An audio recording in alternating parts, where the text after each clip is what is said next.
Bueno, vamos a continuar con la clase y ahora nos toca hablar de otro componente de la cavidad bucal que viene a ser la lengua. La lengua está constituida por un conjunto de músculos estriados que se orientan unos en sentido vertical, otros en sentido longitudinal y otros en sentido transversal, pero todos ellos son inervados por el hipogloso. La mucosa oral que recubre la lengua se adhiere estrechamente al plano muscular en la región del dorso, en donde presenta estructuras especializadas que le dan un aspecto rugoso a la lengua. Estas estructuras son las papilas linguales o papilas gustativas. La lengua tiene múltiples funciones, entre ellas ayudar a los dientes acomodando el alimento para su trituración, mezclar los alimentos con la saliva, formar el bolo alimenticio, colaborar en el proceso de la deglución, por ejemplo. También alojan al sentido del gusto y colaboran con la fonación. Su mucosa está revestida de alrededor de 10.000 pequeñas protuberancias que son denominadas papilas gustativas, ¿no?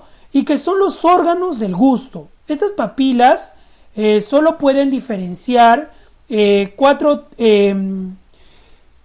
sabores, ¿ya? Y solamente conocemos tres tipos de papilas gustativas: las filiformes, las fungiformes y las caliciformes.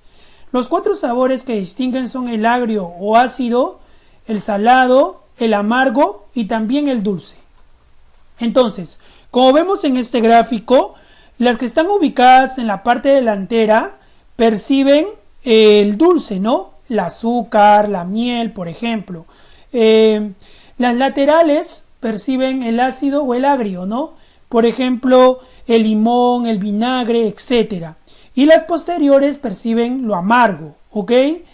Por ejemplo, las cáscaras de los cítricos, ¿no?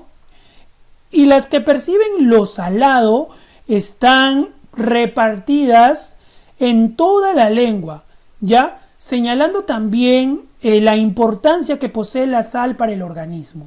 Aunque se le ha dado un lugar específico en las partes laterales de la punta de la lengua al costado de la percepción del sentido del dulce. Ok, como podemos ver en estas pequeñas láminas, podemos reconocer a las diferentes papilas gustativas. Por ejemplo, acá tenemos a estas en forma de penacho que vienen a ser las papilas filiformes, ¿no? Acá tenemos a las papilas fungiformes, ¿no?, que tienen forma de hongo, y las papilas caliciformes, que ahorita vamos a desarrollar estas tres. Acá tenemos las papilas foliadas. Las papilas foliadas están localizadas a lo largo del aspecto posterolateral de la lengua y se manifiestan como pliegues verticales, ¿ya? Estas papilas de acá, las foliadas, cuentan con corpúsculos gustativos funcionales en el neonato, pero estas papilas se degeneran hacia el segundo o tercer año de vida, ¿ok? Entonces vamos a pasar al estudio histológico de las papilas gustativas. Vamos a hablar de estas tres, ¿ok? Vamos a hablar primero de las papilas filiformes. Bueno, las papilas filiformes, como podemos observar, tienen una forma de penacho y la punta se dirige al fondo de la boca. Son las papilas más abundantes que tenemos en la lengua, ¿no? Y se distribuyen en hileras paralelas estas papilas filiformes, como podemos observar en la lámina. Tienen un estroma conectivo de forma cónica, ¿ya? Y este estroma conectivo de forma cónica está cubierta por una gruesa capa de epitelio, como podemos observar. Un epitelio de mayor consistencia, ¿ya? Pero no viene a estar queratinizado, no está cornificado. Es un epitelio poliestratificado plano, no queratinizado, ¿ok? Así sea grueso el epitelio. El vértice de la papila, como dijimos hace un momento, está dirigido hacia la faringe, ¿no? Lo que les permite cumplir una función mecánica a estas papilas filiformes, ¿ya? De oponerse a las partículas alimenticias para que no vuelvan a los labios.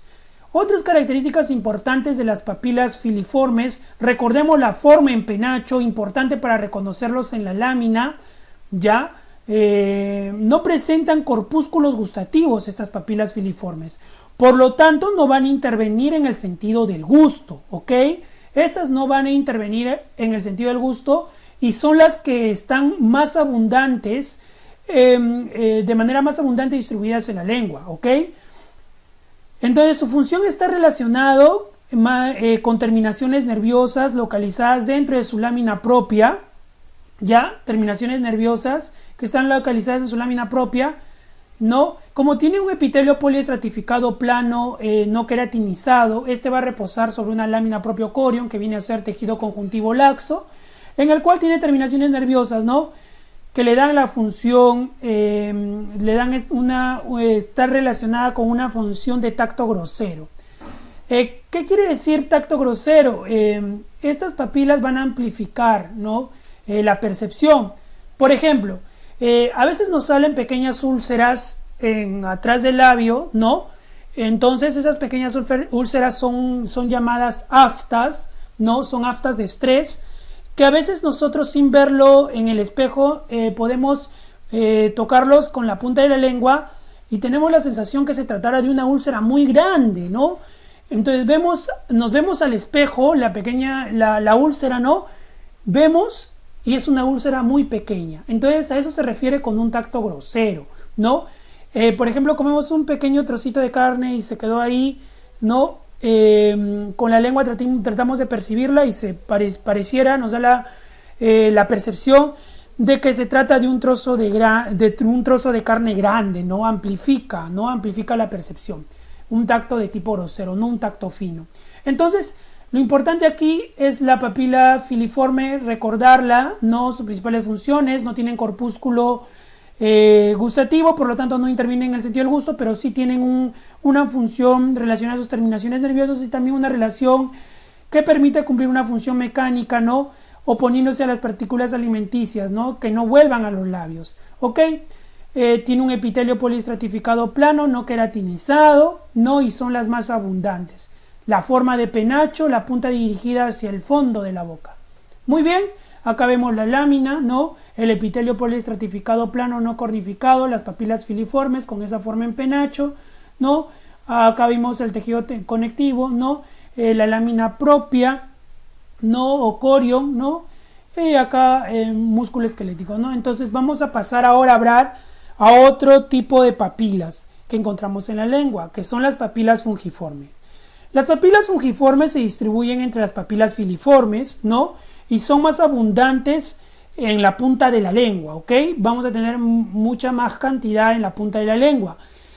Su nombre se explica por la forma similar a un hongo que tienen estas papilas, por eso papilas fungiformes, y que tienen un tallo conjuntivo central, el que está tapizado en la cúpula por una delgada lámina epitelial que permite ver por transparencia el abundante lecho vascular del corion que le da un color rosado a la papila, ¿ok? En las paredes laterales se aprecian papilas secundarias, ¿ya? Papilas secundarias que pueden contener corpúsculos gustativos, ¿no? Son pequeños puntitos rojos, ¿no? Que observamos a nivel de la papila, son los corpúsculos, ¿no? Gustativos, que este tipo de papila sí va a intervenir entonces en el sentido del gusto porque tiene corpúsculo gustativo, ¿ok?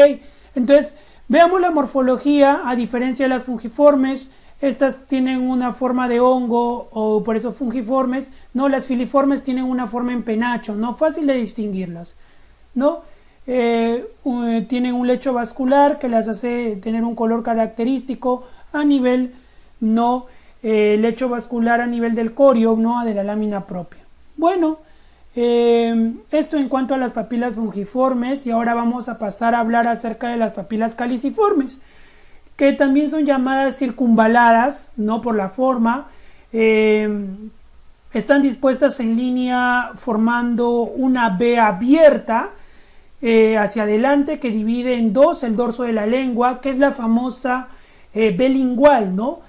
Miden entre 1 a 3 milímetros. Nuestras papilas caliciformes están rodeadas por un surco de manera de foso, de ahí el nombre de circunvaladas, ¿ok? Y estas papilas circunvaladas, el tejido conjuntivo del corión forma papilas secundarias en la cúpula de la papila, ya, en la cúpula de la papila, como podemos observar, ¿no?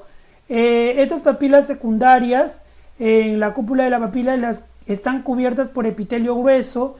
En cambio, en las paredes laterales no hay papilas secundarias, como podemos observar. No hay papilas secundarias en las paredes laterales, pero sí en la cúpula de la papila, ¿cierto? ¿No? No, este es el corión. Esto va a ser el epitelio grueso que cubre estas pequeñas papilas que están en el centro. En las laterales no hay ninguna papila, ¿no? Y por las laterales el epitelio es un poco más delgado, ¿no? Epitelio más delgado, que van a contener numerosos corpúsculos gustativos. ¿Ok? Acá van a estar situados los numerosos corpúsculos gustativos, que ahí están señalados, ¿no?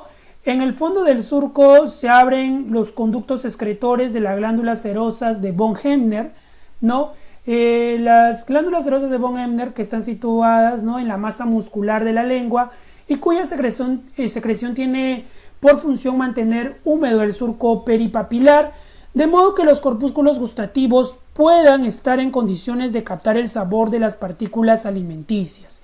Entonces, las papilas caliciformes están rodeadas por un surco a manera de foso, que es el surco peripapilar, como podemos observar en las láminas, ¿no? Este surco peripapilar, en el fondo se van a encontrar las glándulas serosas, ¿no? Las glándulas de von Hebner, que tienen dos funciones importantes: limpiar el fondo del surco peripapilar, ¿no?, y brindar un medio húmedo para que las pestañas vibrátiles puedan funcionar, ¿no? Entonces, tiene una porción secretora, una porción excretora, ¿no? El conducto excretor va a cumplir la función, pues, de limpiar, ¿no?, el surco peripapilar. Entonces, los lugares laterales de la papila corpuscular, ¿no?, esta papila circunvalada, ¿no?, caliciforme, van a presentar a los corpúsculos gustativos con las pequeñas pestañas vibrátiles, que estas captan todos los estímulos del sabor, ¿no?, al humedecer. Entonces, veamos a las papilas caliciformes. Son muy diferentes a las filiformes y a las fungiformes anteriormente estudiadas. Podemos reconocerlas en la lámina histológica de manera muy fácil. Tienen corpúsculos gustativos al igual que las fungiformes, entonces estas intervienen en la función gustativa, no igual que las fungiformes, mientras que las filiformes no tienen corpúsculo gustativo, por lo tanto no intervienen en el sentido del gusto. Muy bien, ahora vamos a pasar a hablar del corpúsculo gustativo. El corpúsculo gustativo es una unidad estructural cuya función es captar estímulos gustativos, ¿no? Es el que se encuentran dentro de las papilas gustativas que ya hemos estudiado hace un momento, ¿no? Las papilas caliciformes y las fungiformes. En las filiformes no hay corpúsculos gustativos, por eso no cumplen la función del gusto, pero en las papilas fungiformes y caliciformes sí, ¿no? Y por ejemplo, estos corpúsculos gustativos en las papilas caliciformes se encuentran en las partes laterales, ¿no?, en las paredes laterales, ¿no?, de la papila, donde el epitelio es más delgado y tienen numerosos corpúsculos gustativos. Entonces, estos corpúsculos gustativos tienen esta forma, como vemos acá en la lámina, ¿no? Este es una lámina tomada a un objetivo mayor, ¿no? Puede ser a 100 o a 40, ¿no? Y es una unidad estructural cuya función, como hemos dicho, es captar estímulos gustativos, y va a presentar tres tipos de células: una célula gustativa, ¿no?, que es la sensorial, ¿no?, por la neurona, y la célula de sostén, que es mucho más alargada, ¿no?, y tenemos también a las células basales. Entonces,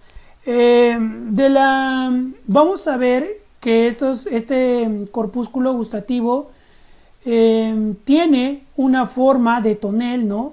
Tiene una forma de tonel en cuyo extremo hacia el polo, como podemos observar acá, es libre de epitelio, ¿no? Entonces presenta el poro gustativo. Entonces el epitelio se discontinúa en esta parte de la vértice, en el polo de este tonel o corpúsculo gustativo, que tiene forma de tonel, ese corpúsculo gustativo, Al continuarse se forma el poro, ¿no? El poro gustativo, de donde acá se emiten las pestañas vibrátiles, que son las estructuras encargadas precisamente de captar los diferentes estímulos gustativos. Acá también podemos ver al poro, ¿no? Donde emergen las pestañas vibrátiles para que cumplan la función de diferenciar los estímulos gustativos, ¿no? Acá vemos otro corpúsculo gustativo con su forma de tonel, característico acá también, ¿no? Acá también, ¿no? Y vamos a ver acá las diferentes células. Por ejemplo, acá tenemos a las células sensitivas, ¿no? Las células sensitivas, como vemos acá, ¿no? Acá tenemos a las células de sostén, miren, en comparación con el tejido normal. Acá el epitelio, esta es la parte del epitelio, ¿no? Y acá el poro donde se descontinúa el epitelio. Y acá emergen las pestañas vibrátiles que van a cumplir la función de captar los diferentes estímulos gustativos, ¿no? Bueno, este es el corpúsculo gustativo que vamos a encontrarlo dentro de las papilas gustativas, en especial de las fungiformes y caliciformes. Recuerden, las filiformes no tienen corpúsculo gustativo, tienen forma de penacho. Las papilas fungiformes sí tienen corpúsculos gustativos, tienen una forma de hongo, ¿no? Papilas fungiformes. Las caliciformes o circunvaladas no tienen las papilas caliciformes en las paredes laterales, porque ahí es donde disminuye y se adelgaza el epitelio, ¿no? Y también cumple con una función gustativa, ¿no? Mientras que las filiformes más que todo tienen una función de tipo mecánico, ¿no? Al oponerse a las partículas alimenticias para que vuelvan a los labios. Muy bien, este es el corpúsculo gustativo, es el órgano encargado de captar los diferentes estímulos gustativos. Bueno, hasta aquí hemos terminado la segunda parte. En el otro video continuaremos con la clase de histología del aparato digestivo parte 1. Ok, muchas gracias.